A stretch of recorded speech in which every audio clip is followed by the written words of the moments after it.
আসসালামু আলাইকুম বন্ধুরা, আশা করি সবাই ভালো আছেন।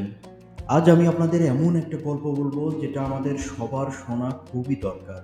এটা আমাদের প্রিয় নবী মুহাম্মদ সাল্লাল্লাহু আলাইহি সাল্লামের জীবনের একটা অসাধারণ গল্প।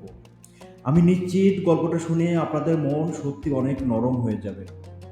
চলুন শুরু করি।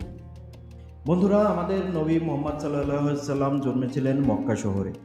সেই শহরের মানুষরা কিন্তু তাকে ভালোভাবে গ্রহণ করেন, বরং তারা নবীজিকে অনেক কষ্ট দিয়েছিল, তার সাহাবীদের উপর অনেক অত্যাচার করেছিল, অনেক সাহাবীকে শহীদ পর্যন্ত হতে হয়েছিল।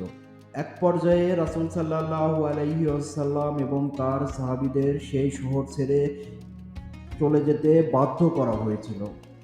কতটা কষ্টের ছিল সেটা ভাবতে পারছেন? অনেক বছর পর আল্লাহর রহমতে সেই দিন এলো, মক্কা বিজয়ের দিন।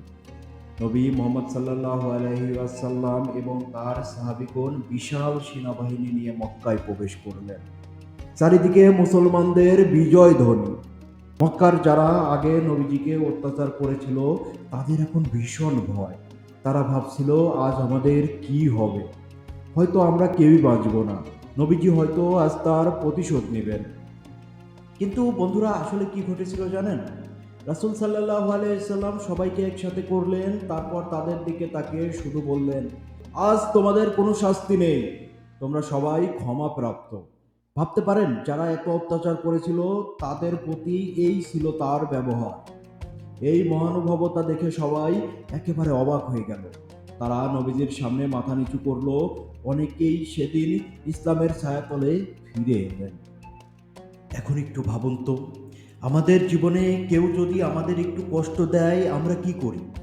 হয়তো আমরা খুব সহজেই তার সঙ্গে সম্পর্ক নষ্ট করি, প্রতিশোধ নেওয়ার চিন্তা করি।